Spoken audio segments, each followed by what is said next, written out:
The Samsung HW-Q990C that my prodigal man has longed for has finally arrived.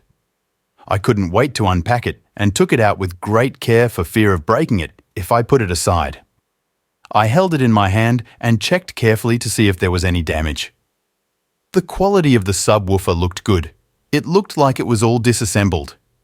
He also bought 2 brackets for small speakers and asked me to help him thread the cables.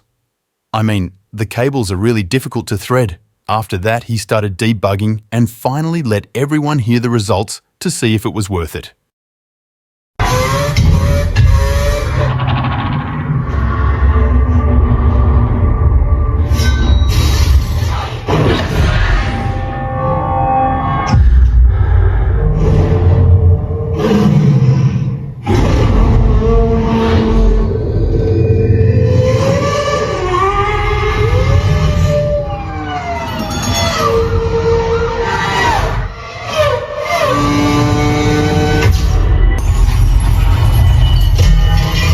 Just before gravity takes hold, scattering chaos to the 4 corners of the room, while the sound of a scared little kid